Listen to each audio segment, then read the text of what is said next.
Hey folks, so I'm not going to be in school on Monday, and I need to give you the notes on Transformers. So these are the notes on how Transformers work. They are fairly simple, so this shouldn't be too heavy for you. First thing you'll notice is this gray square. This is called an iron core, and the reason why we use iron is because iron is excellent at being a place for magnetic fields to exist. The left side is the primary side or the source, and this is what's coming from the power plant, and it's alternating current in nature. We need it to be alternating current because we need the current to keep flipping directions. As the current flips directions, the magnetic field that the current creates also flips directions. So if we imagine, just for the sake of an argument, you can go ahead and check if you'd like on your own. But if I have current going to the right on this top wire, using the right hand rule, my magnetic field inside this loop would be running upwards, like so. Now the iron is going to allow that magnetic field to continue to move downwards through the right side of the core. Now, what will happen is that means I have a magnetic field existing in this red coil of wire. When this current here alternates and flips back to going the opposite direction, this magnetic field I've shown in green flips and goes counterclockwise instead of clockwise. Now, what that does is it causes the magnetic field inside the loops of the red wire to change. So I'm going to actually write that down. That's a key thing. By using alternating current, the magnetic flux in the red loop is continuously changing. This causes a steady alternating current in the red loop. So using electromagnetic induction, which we talked about last class, that's how you're able to get a constant change in magnetic flux in the red loop and thus generate current in it continuously. Of course, the question is, well, why do this to begin with? Why not just run a long wire from the power plant to your home? This is the mathematical equation we'll be using with. So N stands for number of turns. Now, a turn is how many times I've wrapped around the iron core. And V stands for voltage. Now, and P, VP, that's primary, and S, VS, that's secondary. So what's nice is what I can do is I can actually change my voltage by having a different number of turns on the secondary side than the primary side. So perhaps on the primary side, I've gone ahead and put 10 turns, and it's coming at 60 volts. And on the secondary side, if I put 20 turns, what will happen in the mathematics is I'm going to end up with 120 volts. The proof of that, using this equation here, this would be 10 over 60 equals 20 over Vs. If you cross multiply, you get 10 Vs equals 1200, and therefore Vs would be 120 volts. Now, I'm sure there's a lot of questions about, did you just seriously double the voltage? And we'll get to that in a moment. There's obviously a trade-off that has to come because conservation of energy is a real thing. Before I do that, though, I do want to talk about another opportunity that transformers provide, and that is you can create, say, on one side, I put 6 loops here, so N equals 6. And perhaps I have a voltage of 100 volts coming in. What I could do is on the secondary side, I could do 2 turns, and then on another line do 2 turns, and then on another line do 2 turns. So N equals 2, N equals 2, N equals 2. What I've actually done is I've split the voltage up to 33 1/3 for each one of them. I could have, if I wanted to, perhaps instead of having 2 turns on each of these, maybe I put, N equals 6 turns, N equals 6 turns, N equals 6 turns. Sorry, it's a little evil. But effectively what I get is 100 volts on this line, 100 volts on this line, and 100 volts on this line. So instead of having one line at 100 volts, I now have 3 lines at 100 volts. Again, there's a trade-off, and excuse me, and I'm going to be getting to that in a moment. Last thing before I talk about the trade-off is transformers can also step down the voltage. So perhaps I have a very high voltage coming in, perhaps it's 1000 volts, and the number of turns is 200. So on the secondary side, I want to decrease the voltage. I need to bring it down to, say, 250 volts, something a little bit more manageable. It's using NP over VP equals NS over VS. I'll get 200 over 1000 equals NS over 250. Okay, and cross multiplying would be 500 and 2 zeros, 1000 NS. NS equals 50 turns. And also think about if I wanted to go from 1000 volts to 250 volts, that's a fourth of the voltage. So I would need a fourth of the turns. All right, so I promised there's got to be a trade-off. So in example 1, what I see is I have 4000 volts on 50 turns, and I got 250 turns on the other side of things. So sticking with the equation you're given, we'll go N on the primary, V on the primary, is N on the secondary, V on the secondary. So we're looking at 50 over 4000 equals 250 over VS. Cross multiply and solve. I'm going to tell you right now, it's going to be 20,000. So 20,000 volts. So it's perfectly normal for your reaction to be, you just basically created 5 times as much voltage. That seems like not possible. Now, the catch is the energy is actually contained in power. P equals IV. So what I have is 20 amps at 4,000 volts. All right. So 20 amps at 4,000 volts, it's going to be 8 and then 4 zeros. So 80,000 watts. By the conservation of energy, this side also has 80,000 watts. It's conservation of energy. You can't violate that law.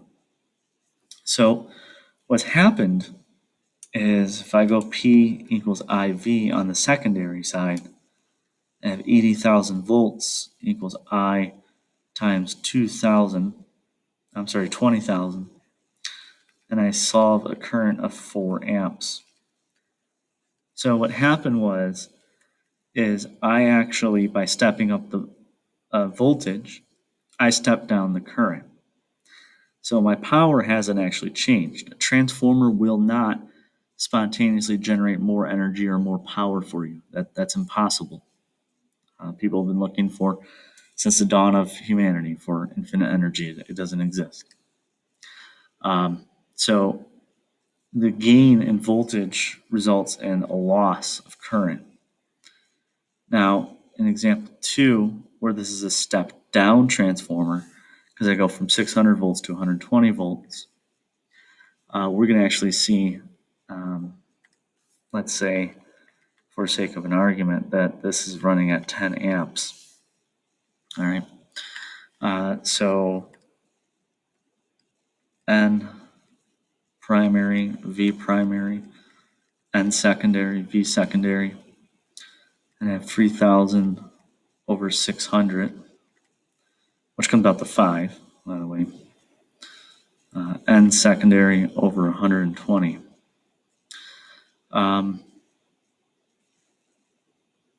If you want to take my word on this, I'll tell you right now, the secondary is 600 turns.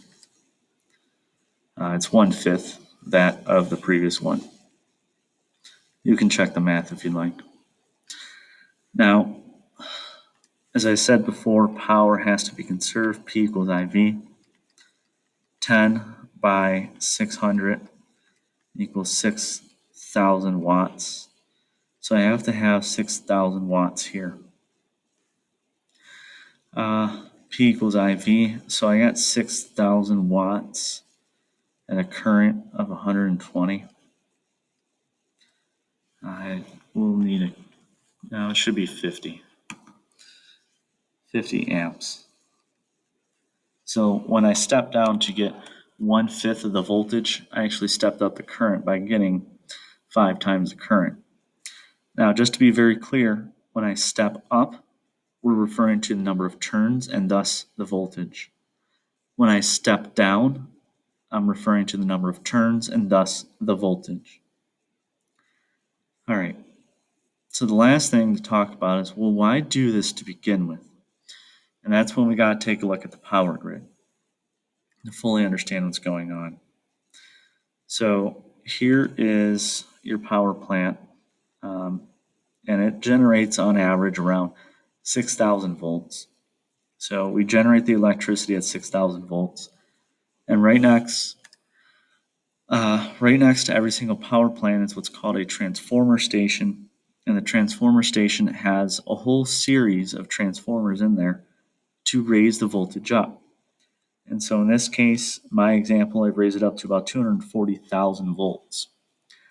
If you see every now and then when you're driving on the freeway, you see these really tall towers with these power lines on them. They are kept way above the ground. Those are high voltage lines. It's not like when you're walking around downtown Royal Oak or downtown Birmingham, or maybe someone's backyard if it's an older house where the power line is actually exposed and comes in through the roof of the house. Those power lines are nowhere near 240,000 volts. The reason why these power lines are raised so high in elevation is an effect called arcing. What arcing loosely translated is, it basically means that the power line would generate a lightning bolt, and that lightning bolt could travel through a human being if that human being walks under the power line. In order to protect people from being spontaneously electrocuted by power lines, if you raise them up too high above the ground, even at 240,000 volts, it's still not enough to arc onto a human being. Now, when you're walking through, again, like a city like downtown Ann Arbor, Royal Oak, Birmingham, etc., and you see these low elevation power lines that it almost seems like if you jumped high enough you could touch them, don't do that. Those ones are nowhere near any dangerous voltage. They might be at like a few hundred volts, but that's about it. Now, you'll also notice typically in freeways or near freeways, you see this building and a whole bunch of fencing that says high voltage, danger, don't trespass, and some kind of weird metal arrangements. It looks like something out of a sci-fi movie. Those are called transformer substations, and their job is to lower the voltage so that way we can move it through the city without harming people. But the question still remains, why bother to raise it to 240,000 to begin with? And the reason is, by raising voltage, so by increasing V, you decrease I. Current, which is I, generates heat. Heat generates resistance. And to conclude, resistance consumes power. So this all goes into the idea of wanting to get as much of the power we generate at the power plant into the home or business. Now, when we send it along the wires, we're losing some of that power. That's natural. There's no way to prevent it. Power lines are not 100% efficient. They're not perfect conductors. But we can help by raising the voltage and thus decreasing the current. To put it in perspective of how big of a deal it is, if we ran on DC, which transformers are not possible, you really couldn't transport your electricity more than about half a mile to a mile, which means you need power plants, small power plants, pretty much every single square mile of a city. And that would be, well, a complete nightmare to run. That's what Edison's plan was. And even though he knew it was wrong, he chose to stick with it anyways because, well, Edison didn't really care. He just wanted money. He actually launched a propaganda campaign against Nikolai Tesla, who came up with the idea of the alternating current power grid using transformers. So, sometimes money kind of causes people to do really stupid things. But fortunately, Tesla ultimately wins, and that's why we're on an AC grid. All right, enough ramble. So, from the transformer station, we can't have this high voltage because we'll kill people. You go on a walk with your dog, and the power line is 10 feet above your head, and at 240,000 volts, it could arc and kill you. So we lower it as we bring it into the city. It doesn't need to travel that far in the city, so we're not worried about losing a bunch. The other thing we're going to do is these are kind of like the power lines that you see within a city or a neighborhood. My attempt at drawing one of those rectangular, it's not rectangular, cylindrical metal boxes you sometimes see in the power lines. Wires come in, wires come out. Those are transformers. And what they're going to do is they're going to drop it down to 120 volts as it goes into your house. Because in the United States, we've chosen 120 volts to be our operating voltage. So, in conclusion, the whole purpose of doing transformers, by increasing voltage, you decrease current, and current generates heat, heat generates resistance, resistance consumes power. So, the less current, the less resistance, the less loss of power. As we bring it back into our neighborhoods, into our homes, into our schools, we need to bring the current back up so we can make the power useful. Beyond that, that's about it. I will put an example worksheet online as well, and you can practice a few problems. I'll put the answer key there too.